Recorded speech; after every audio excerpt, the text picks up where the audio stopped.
Міфічны дух дома дамавік або хатнік жыве ў хаце, пад печчу ці за печчу, або ў сенцах, каморы, клеці. Знешнасць і лад існавання дамавіка ў народзе найчасцей малююць паводле чалавечага падабенства. Яму надаюць выгляд старога дзеда у белай вопратцы, сівой барадой ці чорнай істоты, пакрытай валасамі. Часам гавораць, што ён падобны на гаспадара хаты. Дамавік можа ўспрымацца таксама і выглядзе некай жывёлы: змея, вужа, жабы, кота, сабакі. Паводле некаторых павер'яў, дамавік знікае з яйка, знесенага пеўнем, якое 6 месяцаў носяць пад пахаю з левага боку, пасля чаго вылупліваецца змеяня, якое стане дамавіком. Лічыцца, што дамавік жыве ў кожнай хаце, сям'і. Ён ахоўвае дом, маёмасць, клапоціцца пра гаспадарку, падтрымлівае агонь, назірае за побытам, карае вінаватых за сваркі і нядбайнасць. Людзі імкнуцца задобрыць дамавіка. У памінальныя дні яго клічуць да стала, частуюць, просяць не чыніць шкоды, высцілаюць дарогу ад клеці белым палатном. Перад тым, як будаваць дом, па 4 вуглах у якасці ахвяру дамавіку насыпаюць жыта. Сваё існаванне дамавікі вядуць нябачна ад людзей. Ядуць, п'юць, смуткуюць, радуюцца, нараджаюцца і паміраюць. У дамавікоў ёсць жонкі, дамавухі, ад якіх яны прыжываюць дзяцей.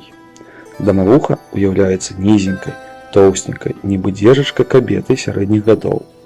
Яна падтрымлівае парадак і лад у хаце добрай гаспадыні. Дамавуха спрыяе ёй у розных гаспадарчых справах. Глядзіць і калыша дзяцей, лечыць іх чароўнымі зёлкамі, з дапамогай якіх тыя хутка папраўляюцца. Чыстенькая і акуратненькая дамавуха вельмі не любіць нядбайных і няхайных гаспадынь, падкідваючы ў прыгатаваную імі страву свірэпку, пасля чаго ў тых сем'ях пачынаюцца сваркі і бойкі. Любімая страва дамавухі – вараная бульба з квасам ці малаком. На святы яна разгуляецца салам.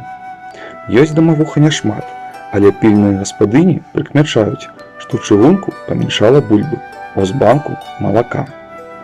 Пачастункаў дамавусі не выстаўляюць, бо яна сама ўяўляецца гаспадыняй і можа браць усё, што хоча.